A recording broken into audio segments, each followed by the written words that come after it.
Hello, this is Animerecap's channel for summarizing the world of anime. I hope you enjoy watching. Let's now continue with the new episode of the wonderful anime Suicide Squad. Our story takes place in the crime-ridden city of Gotham, where Amanda Waller, the head of Argus, forms a suicide squad of the most ferocious criminals: Harley Quinn, Deadshot, Peacemaker, Clayface, and King Shark, and sends them on a mission through a mysterious portal to a parallel world. This world is engulfed in the darkness of the Middle Ages, where savage ogres roam and mighty dragons rule the skies. Will Harley Quinn and her crazy team manage to subdue this dangerous world and return to Gotham? Or will this perilous adventure lead them to certain doom? At the beginning of this episode, a girl is saying, "Have you ever thought about going to another world, a place which is like this? It will be entirely different from the outside world." And we witness Quinn, Harley, and the Joker tying up a few men who have been held captive here. However, we are also shown the police headquarters, where an odd experiment is being conducted.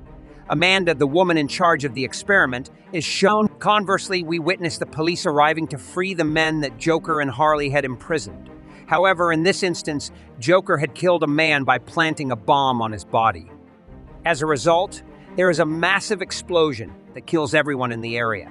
Following this, we see the Joker's elegant car, which they were both driving away in when the police began pursuing them. They approach, but Harley blows up every police officer in front of them with a missile, and Joker throws the money bag while launching his car into the air, causing the money to start to fall and being collected by those in attendance. As they begin to pick it up, Joker remarks that the world is extremely filthy. "I want to travel to a different world so badly because of this." However, all of these experiments were being carried out in the police headquarters with the intention of opening a portal to a different reality. They were depleting a girl's energy who serves only as their tool. However, Joker asserts that everyone in this world is troubled in some way by their lives, which is why they all wish to travel to a different realm. But the police stop them first. When Harley returns and witnesses her throwing bombs at the cops from her bed, the Joker declares that everyone in this world is having problems in life. "We're going to change this. Everyone is a fool who keeps their true identity hidden from others. We're going to change the world." But Harley cuts us off and tells us it's not an easy thing to do. Thus, we ought to consume some alcohol first, and then she will begin to obtain alcohol. Harley notices that everything is very quiet as soon as she walks inside. But then the Joker tells her that she is the sweetest girl in the world. And she responds, "Why not? I mean, I'm yours." She approaches the bartender right away and requests a nice drink. But she quickly realizes that everyone there is a police officer after noticing who else is there. She says, "Don't come inside here," after killing one of the police officers for this reason. Amanda carries out the experiment despite the fact that the gate to the other world that they opened is now beginning to fall apart. Harley, on the other hand, begins a fight with the police in the bar, but the policemen were overwhelming Harley. Joker is even prevented from helping Harley by the police tanks that are attacking him. He must therefore flee from this place. However, Harley overcame those cops, and she then began her journey to Joker via the building roofs. All of a sudden, though, she comes under attack. This girl was the one who launched the attack, which she avoided. Subsequently, this girl descends, and from the way she is looking at Harley, it appears that she is a samurai who is about to battle him. Harley pulls out her bat and she draws her sword at the same time, and they then engage in combat. However, that girl was stronger than Harley, and she threw Harley's bat away before slaying Harley, and now with her sword, Harley begins to fend off the girl's attack. She then throws some boxes at her and removes a pipe from the wall, which leads to a fight between the two of them using the pipe. However, that pipe weighs a lot. That's why she throws the pipe and engages in combat with the girl, who dispatches Harley with ease and renders her unconscious. However, these scientists at the police headquarters manage to open the portal to that alternate reality. The Joker flees from this scene as the girl gives Harley over to the police. However, the police have also been successful in opening the door to the alternate reality. After 6 months in this manner, a lab is shown to us. We refer to it as advanced research. Superhumans, or Argus, are the uniting force here. You can imagine this location as a prison housing the world's most dangerous villains, and Amanda has devised a scheme here. Following her request for authorization from the government, she arrives at Harley is then told by Amanda, "You have to do one thing for me," and Harley is then taken out of here. Hurley is then told by the jail warden, "I have taken very good care of you here, at least you continue to thank me," but Harley snaps at her. "I'm sorry, but you can only touch me once, and Amanda will make that man unconscious by caressing him.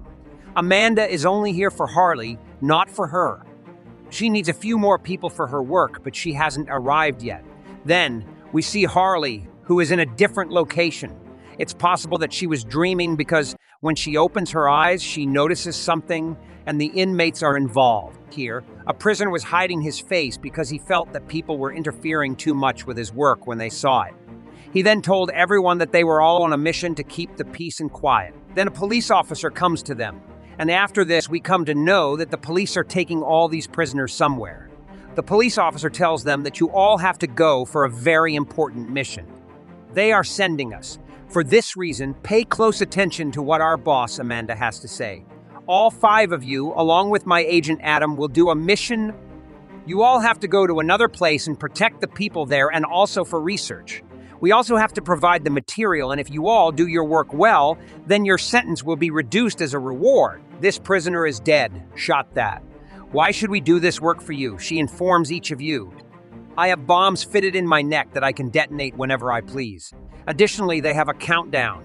If any of you attempt to leave after the allotted 72 hours, the bomb will go off. And if any of you join us, regardless of whether you agree or not, the bomb will go off. We will now have to live as your dogs, says the Deadshot, after hearing this.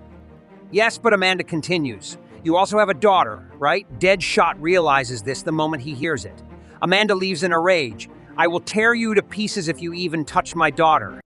Amanda says that everyone needs to heed Adam's instructions in order to stay safe. The policeman then releases them from their handcuffs and tells them all to change into their clothes and get ready for the mission. Indeed, remember that there are bombs around each and every one of you. But Clayface is then asked by this man. There are 5 of us, the elderly woman said. So where is our last member before this? Suddenly, the emergency siren starts to sound before the policeman can say anything. When the policeman discovers that his pilot has been murdered, his helicopter crashes and both humans and monsters are present in the wreckage. Even after the helicopter lands, they are still engaged in combat. Hurley emerges and looks around after that, but Deadshot quickly catches her because if he hadn't, Hurley would have fallen. Fortunately, none of them are hurt. They are shocked to see Clayface's ability when he uses it to smash through the helicopter's door.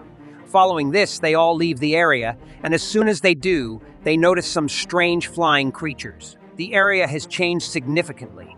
Initially, they assume that this is most likely a scene from a movie because all 3 of them ask this man, "What is our mission?" And it's likely that he is unaware of it as well. But all of a sudden, some monsters approach them all. When Clayface tries to speak with them, they are surrounded by them and don't even comprehend what they're saying. He is attacked by those creatures. Now that they've witnessed the circumstances, they realize that this is not a make-believe world. Rather, this is real life. However, at that moment, Harley gets really fired up about fighting, and a shark-like figure appears out of the helicopter to join him in taking out these monsters. This is his 5th partner. King Shark was having a great time fighting these monsters, and Harl was starting to join in on the action as well. However, this powerful man was dispatching those monsters with ease using their own weapons. He is Peacemaker, his one and only, and he possesses incredible power. The goal is to keep everything peaceful while this man uses his power to bury some monsters in the ground. He then changes into a strange creature that takes on more power and goes by the name Clayface. This man has the ability to transform into clay. However, this man was shooting these monsters with his guns while looking for the monster pick leader, who was sitting in the middle of the group and would react instantly to a glance. Deadshot is the name of the person who leaps into the air, targets the pig leader, and instantly kills him. Since their leader was assassinated, he is a professional Asian whose aim is unfailing. Because of this, the other guys start running away from here. Nobody else was able to fully comprehend what was going on, even though it's possible that this guy who looks like a shark is with us. Eventually, some soldiers arrive and are shocked by the scenery. However, when they see the King Shark, one of the soldiers draws his sword and kills the shark, throwing it aside, and then he begins conversing with them and elucidating. The man who looks like a shark is on our side. However, the soldier uses an object and all of a sudden, his sword flies through the air and approaches him. When they witness this maneuver, they are all taken aback. Clayface then says now he understands, and he approaches the soldier to begin speaking. God has done a great favor to us all. Just look around you. Here, magic coexists with dragons and orcs. Deadshot doesn't comprehend what he's saying, but we've all arrived in a different world. Why all of this nonsense? Keeping the peace, i.e. After hearing this Peacemaker, he says, "You think my mission is nonsense," which causes a little argument between Clayface and the other Peacemaker. "You've all come to take us right," he says. "You have called upon all of us to be the chosen warriors." The soldier was not listening to what he was saying, and the very next scene shows that everyone has been put in jail. In the following scene, Peacemaker and Deadshot are still debating. It's morning and we see the queen of this realm riding in a large, opulent carriage as it passes through a village. She's sitting where the soldiers were, clearing the path of any onlookers, and this carriage is most likely headed for the palace. And after that, a large, odd machine is shown to us, showing the battle that was reflected. A discussion about those photos was held a while back. In them, a girl who resembles Harley is shown, along with the statements that the state's powerful officials don't give a damn about the populace and that the Queen does too. Because of his cruelty, a choice must be made regarding these individuals. The Queen states, "I've heard that their involvement in the war is the only reason we survived." The soldier responds, "Yes, we have them in the great prison right now."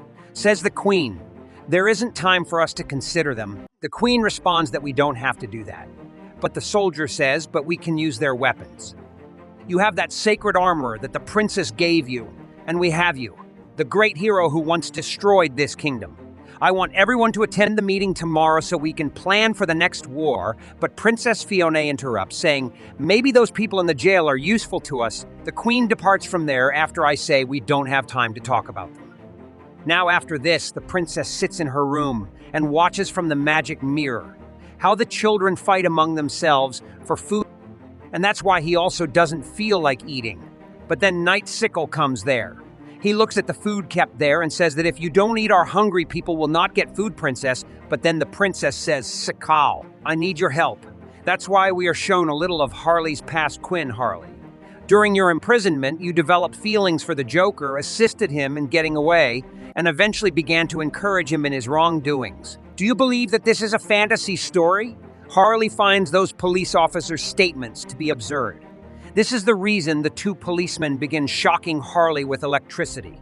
However, an explosion occurs, and both of them take off. Harley approaches the Joker as soon as she notices his presence.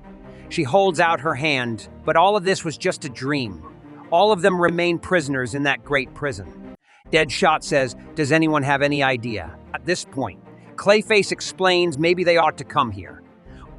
I didn't like it. It's obvious that all of them are imprisoned in a prison.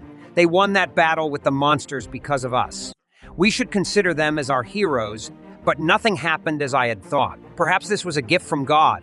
I will now edit the story that I wrote because I made a few mistakes in it. Shot says to Dead, "Shut up with your stupidity." Now that they are fighting, you third-rate actor, Peacemaker interrupts and says, "It's been 12 hours since we left that helicopter. If Amanda was right, we would all blow up in 60 hours. Everyone would ask, "Why are you worrying so much?" Upon hearing this, "You do indeed work for that elderly woman. My sole motivation for working is freedom." Then Clayface says that maybe we should not stay here, and after this, he starts going towards the door.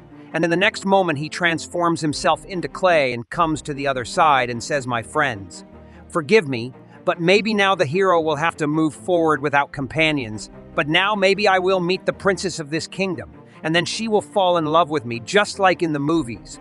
But then suddenly, Harley and Deadshot start shouting that the guards have escaped a prisoner. And then Peacemaker catches Clayface, so Clayface tries to run away by turning into clay. But then the guards come there and they put a handcuff on Clayface so that he cannot use his strength. However, a guard then opens the cell door and tells the inmates to exit since it is now mealtime and there isn't much food left, just a small amount of soup. All of them were sitting here when a minister comes and says that this is my seat. That's why get out of here quickly. Some people before you have also made such a mistake, but they do not understand his words here. Deadshot gets in the mood to fight, but Clayface refuses to fight him. Otherwise, the problems will increase for them. We are different species. After all, how can I compromise with them? Clayface says we are also different, But still we are sitting together, right? What should we do now that we should have brought that shark here with us? Cliff has been given it, and despite their best efforts to wake him up, he continued to sleep soundly. Is that monster and says sorry?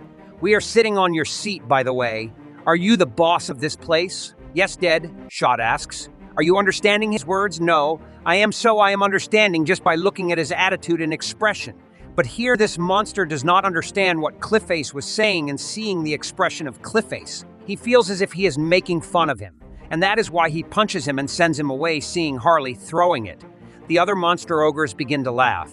However, Harley is sitting here sipping her soup, which she finds too strong. The ogre becomes enraged upon witnessing Harley do this, and a fight ensues. Harley knocks the ogre to the ground and strikes him with her bowl, but it has no effect. Deadshot then appears from behind and strikes the ogre through the table, ending their fight and eliminating all of the ogres. Upon observing this one guard, another 2 guards arrive with something. It's likely some sort of magical object that allows the guards to lift all of them into the air. When this happens, gravity begins to pull on them, and we witness that they are all thrown into the discipline cell. Harley asks, what was all that? When Deadshot tells him that magic isn't really used in this world, and Peacemaker tries to break that cell. Harley has been imprisoned. But then a voice says to them, you all are talking in my language. Are you also from another world? Hi, my name is Rick Flag, and I am from Argus. Hearing this, Harley says that I am an agent. You know, you're that old lady Amanda's companion? Most likely you are Quinn Harley, the notorious Joker's partner and self-proclaimed king of crimes. That agent is also aware of everything else about everyone else. The Deadshot looks at you and asks, you appear to have been here for a while? We all have come here only yesterday. Hearing this, Rick says that maybe Mom Amanda has become serious. Now perhaps you will not tell all the things to all of you. People are not the first group to come to this world. A few months ago, I also came to this world with my squad, and we were sent here to find natural resources. Because after finding such things in this world, we can take them to our world. We committed many wrongs, but we also had many opportunities to help our country. Deadshot says that we have been sent to clean up the righta that you had spread. We are all such criminals whose death does not matter to anyone. Absolutely no one. Kind of like Suicide Squad, Rick asks who brought you into this world. Maybe they must have sent Katana in. Harley tells her, no, maybe that guy's name was Adam, but he died in a helicopter crash. What about the bombs on your neck? Rick queries. They claim to only 58 hours, 29 minutes, and 21 seconds remaining. By the way, the timer needs to be changed. Where is the gadget located? Says Rick. Now what are you talking about? All of them start telling that the old lady had said some strange things like radio signals countdown after listening to these things. She says that is, our aim is one, I will help all of you to escape from here. But I have nothing and also all your belongings. Maybe he will be in that helicopter and we can get radio signals from our world near that gate. Hearing this, Harley says, first you planted bombs on us and now you are helping us. Have you thought you are crazy? What is said in Deadshot? You are assisting us because you too wish to escape this prison. But all of a sudden, King Shark awakens due to hunger and the smell of blood, and they all start to get scared after hearing this. And then the King Shark approaches them quite closely. Rick then says, Nanui, stop, and that's actually his real name. You can find food on the other side of this door, Nanui, since you're hungry. Sir, pay attention to this King Shark and let him in. When he tries, it refuses to open.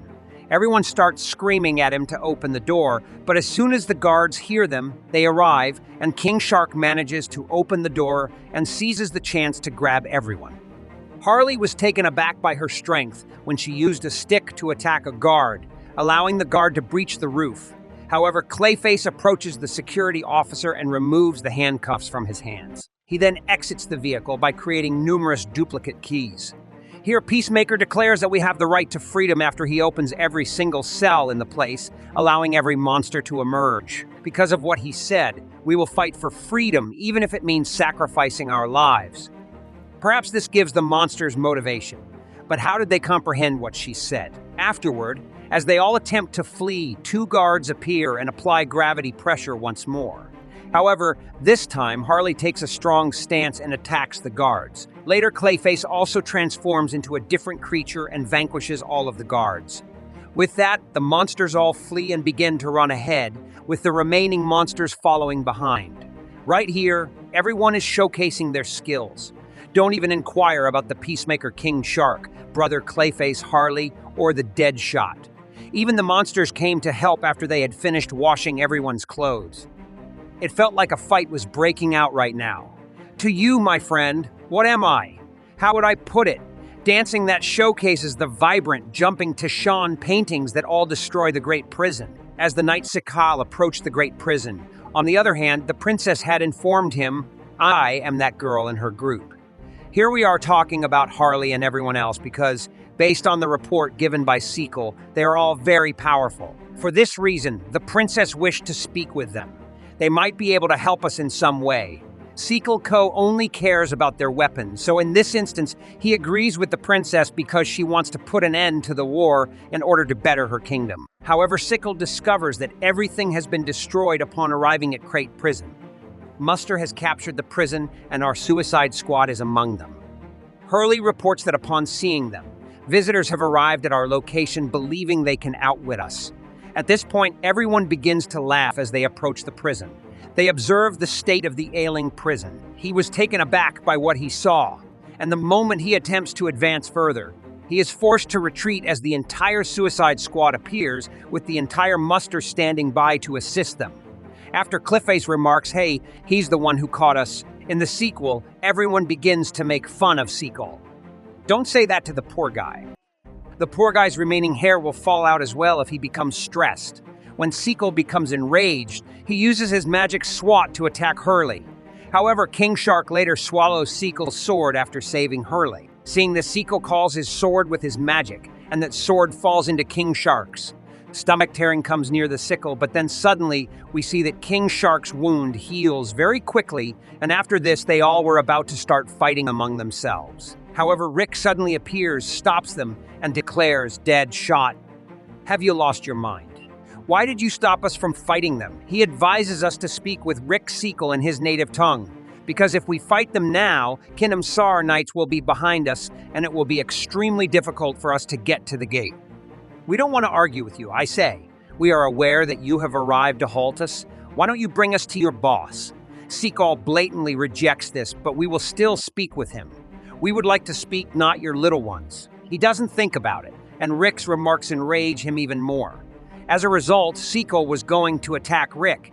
Sikal puts down his sword and says, come with me and in the next scene, but he then recalls the princess's words that she wants to speak with him so that they can aid the kingdom. As we can see, Sikal ties them all up and brings them to the palace. This location is truly amazing.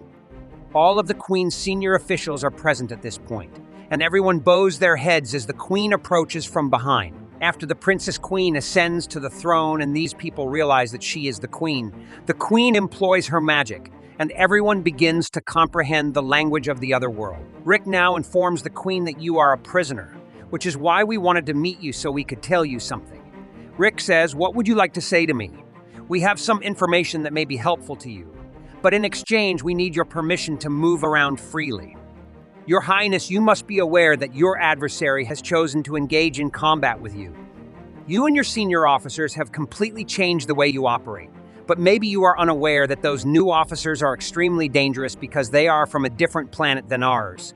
Hurley says, okay, upon hearing this. The elderly woman had previously sent some individuals into this world, but they had to have been criminals just like us. You must have been sent with them too, but they all managed to get away from you. The moment the Queen learned of this, she exclaimed, okay, so our enemies have become so powerful.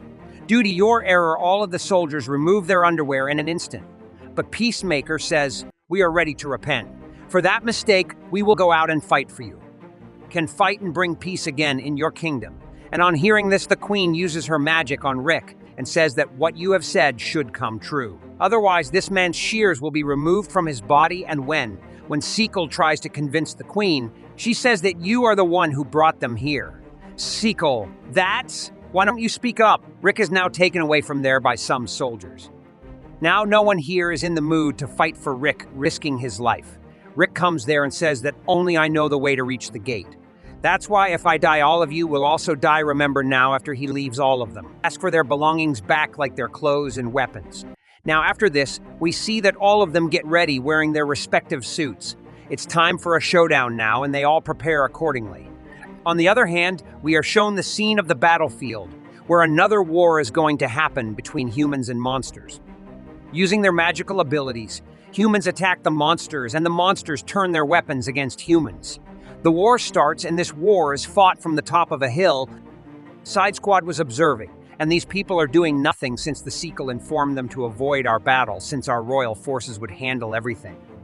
Cliff Isle says that if we go to help them, we might make a good impression on them right now. Then Deadshot says that facing these monsters can be very dangerous for us too, because these monsters are really very powerful and they were overpowering. Harley claims that although they have received risky training, they have also been brainwashed. Just take a peek at the creatures lurking behind. They don't seem to care about their pain. They are just fighting. Harley is so self-assured, and they've all been duped. She is stating this because she has personally experienced something similar in the past. Hearing this, Deadshot says, after thinking for some time, I have understood who is their commander. I'm sure he'll give it to me. I've now saved his life numerous times. When they all get to the opposite side of the battleground, Clayface uses his power to break through the wall. However, it now becomes clear that Clayface is the owner of the power that he just used. It is not an original power. Its true ability is to alter a person's body shape. You all must have also noticed that after coming into this world, magic power has started flowing inside us hearing. This Harley recalls that indeed there is something similar to that next Clayface's claim that he can work with clay. I can add clay to my body with my power, but the clay of this world is out of my control, and so on and so forth, and after some more nonsense, they all start moving forward.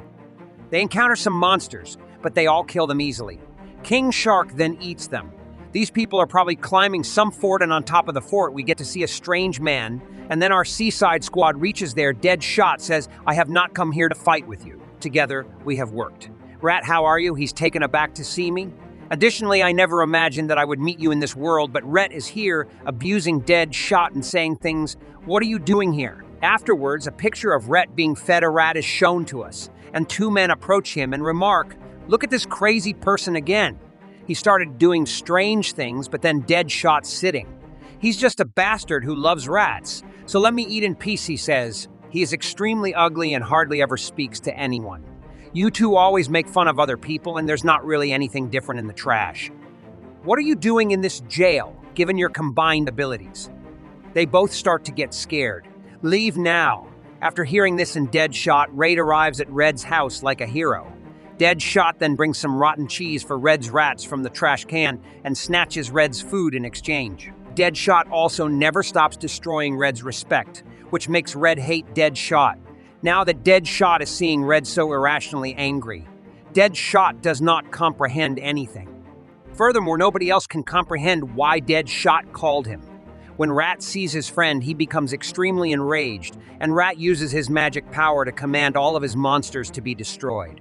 Many monsters then arrive there after this, and upon witnessing this Deadshot, Rat says, what is all this? I remember that your power used to work only on rats, but then suddenly the war starts. King Shark again wants to eat these monsters. Looks like Harl was throwing these monsters away with her bat, and Peacemaker is fighting with a gun here. His aim is very good, and while fighting, they all were also helping each other. Now after this Deadshot again, he says, what have I done to you? But after hearing Deadshot's words, Red gets even more angry, and he uses his power due to which some monsters evolve. Now seeing this, Deadshot has two wings built on top of him. He starts shooting at big water tanks, due to which water starts falling down, and the ground below becomes wet and at the same time. Clayface uses his power and makes the ground below those evil monsters disappear, causing those monsters to dissipate. They fall down, and then Peacemaker fires. His bullet at Red thinks he is going to die, but then a girl comes and helps him. She is the same girl with whom Harley fought, and she recognizes him. And then that girl runs away from there with Red, and seeing him, Harley says angrily that this is also here. After this, we see that the fort starts collapsing. The whole fort falls there, seeing that these soldiers understand something. It doesn't come and suddenly their war with the monsters also stops. Now, after the entire fort collapses, Clayface says that maybe I did too much now. They have a sequel after this. I warned you not to join our fight. as Deadshot claims you are all being beaten. Their sickle says this fort used to be ours. That's why we thought we will take it under our control again, Deadshot says now. It is yours. Just do some repairs on it, and after saying this, all of them started leaving from here, but because of their action, Seagull was getting very angry. Whatever the Suicide Squad did, the state officials were watching from a mirror gate. They were watching the enemy. The army was driven away very easily. The queen was also watching all this, and here the princess says, I thought right. All of them can help us. However, as we turn to face Red, the girl remarks that anything that occurred today could occur at a later date. Here we see that Red has a vast army of monsters, and that concludes our episode for today from this wonderful anime. To continue watching more episodes, please subscribe to the channel and activate the notification bell.